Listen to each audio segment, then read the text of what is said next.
Hana huni hana mangke tan hana huni tan hana mangke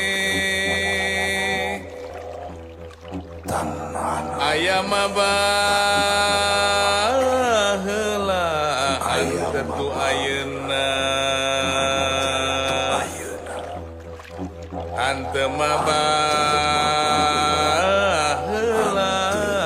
antetu ayeuna.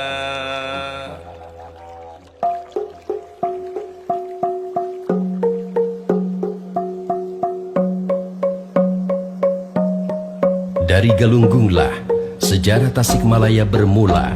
Galunggung adalah legenda peradaban Sunda sebagai kabuyutan yang menjadi pusat penempan ilmu pengetahuan, spiritualitas, dan kehormatan bangsa Sunda.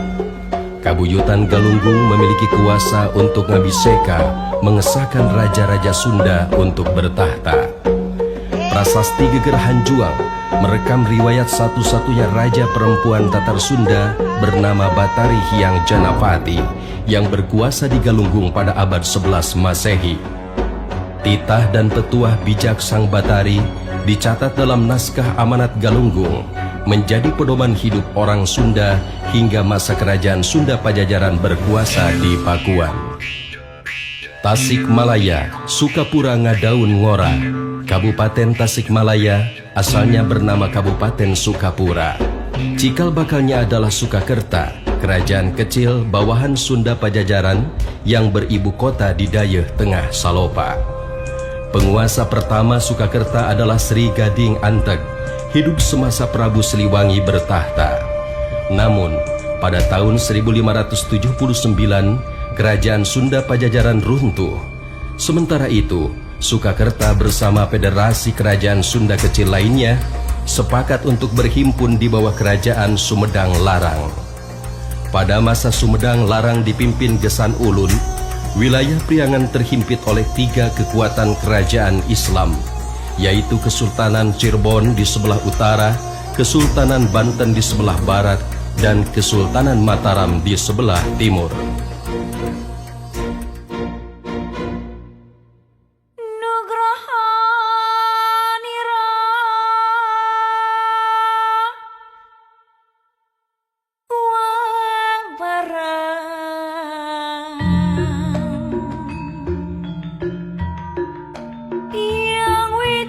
Kesultanan Mataramlah yang paling disegani. Kekuatan militernya adalah teror bagi seluruh penguasa di Pulau Jawa. Di tangan Sultan Agung, dengan sangat cepat, Mataram sukses menjadi kerajaan adidaya. Rangkaian ekspansi militer Mataram sukses menaklukkan 2/3 wilayah Pulau Jawa. Untuk sempurnakan ambisinya menguasai Pulau Jawa, mau tidak mau, Mataram harus menaklukkan Tatar Sunda. Maka penaklukan Priangan menjadi kunci pembuka. Akhir abad 16, secara intens Mataram mulai melakukan penetrasi, memainkan bidak catur diplomasi politiknya di Priangan, mempengaruhi dan memaksa para pemimpin Priangan untuk tunduk dan bersekutu. Sultan Mataram sukses, satu persatu wilayah Priangan jatuh. Diawali takluknya Galuh tahun 1595, disusul penyerahan diri Sumedang Larang tahun 1613. Maka sejak saat itu, Sukakerta menjadi koloni Mataram setingkat Umbul.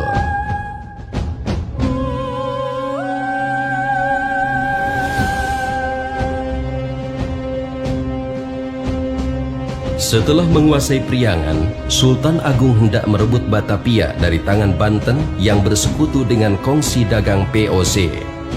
Dengan menguasai Batavia, Mataram ingin menguasai jalur strategis perdagangan rempah-rempah dunia dan mendulang keuntungan ekonomi yang melimpah. Maka pada tahun 1628, Sultan Agung memerintahkan Wedana Bupati Priangan Dipati Ukur beserta 11 umbul bawahannya untuk melakukan penyerangan ke Batavia melalui jalur darat. Sedangkan jalur laut dipimpin oleh Tumenggung Bahurekso berkekuatan 10.000 pasukan. Penyerangan rencananya dilakukan secara serentak, namun selama hampir seminggu armada laut Bahurekso belum juga tiba. sementara pasokan logistik tentara Priangan semakin menipis. Dipati Ukur memutuskan untuk melakukan penyerangan ke Batavia tanpa menunggu armada laut Bahu Rekso. Ki Wirawangsa Umbul Sukakerta didukung oleh Ki Samahita Umbul Sindangkasih, Ki Astamanggala Umbul Jahurbeti, dan Uyang Sarana dari Indihiang menentang keputusan Dipati Ukur. Alasannya, keputusan Dipati Ukur itu makar terhadap Sultan Mataram. Selain itu, pasukan Banten dan POC memiliki kekuatan militer yang lebih kuat dan tangguh. Ki Wirawangsa berpendapat jika penyerangan itu tetap dilakukan, bala tentara Priangan akan menderita kekalahan. Para umbul beserta rakyatnya akan menanggung risiko yang sangat berat. Dengan didukung penuh sebagian besar umbul, Dipati Ukur tak bergeming, bersikukuh dengan keputusannya. Maka Ki Wirawangsa beserta ketiga umbul pendukungnya menarik pasukan untuk menyelamatkan rakyatnya dari bahaya risiko yang akan ditanggung. Ternyata, perkiraan Ki Wirawangsa benar. Bala tentara Dipati Ukur kalah dipukul mundur pasukan Banten dan POC.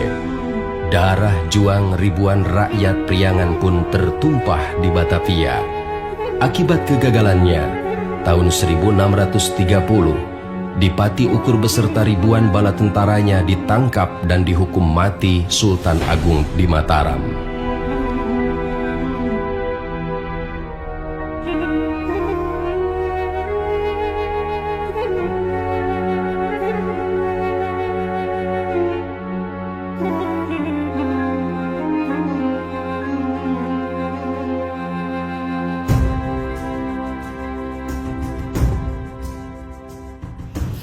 Setelah tragedi Ukur, Sultan Agung Mataram melakukan reorganisasi kekuasaan di wilayah Priangan. Sukakerta yang awalnya kekuasaan setingkat umbul berubah menjadi Sukapura dengan kekuasaan setara kabupaten. Pada tanggal 26 Juli 1632, berkat jasa dan keberanian Wirawangsa, Sultan Agung mengangkatnya menjadi Mantri Agung Bupati Sukapura dengan gelar Tumenggung Wiradadaha yang berkedudukan di Sukaraja.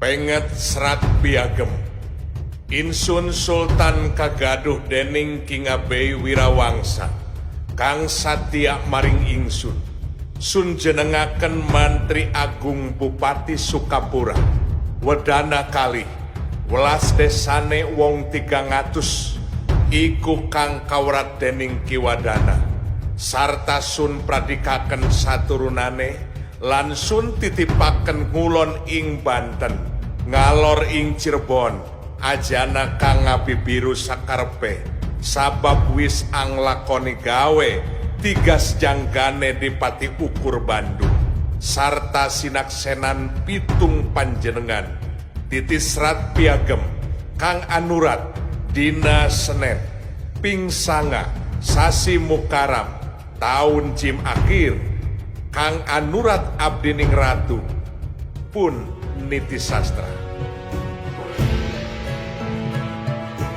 Rakyat menyambut gembira berdirinya Kabupaten Sukapura. Karena Sultan Agung pun memberikan kemerdekaan, rakyat Sukapura tidak perlu membayar upeti kepada Sultan Mataram selama 7 keturunan. Pada tahun 1674, Raden Tumenggung Wirawangsa wafat. Sepeninggalnya, kepemimpinan Kabupaten Sukapura berdiri kokoh, berganti generasi selama 4 abad sampai saat ini.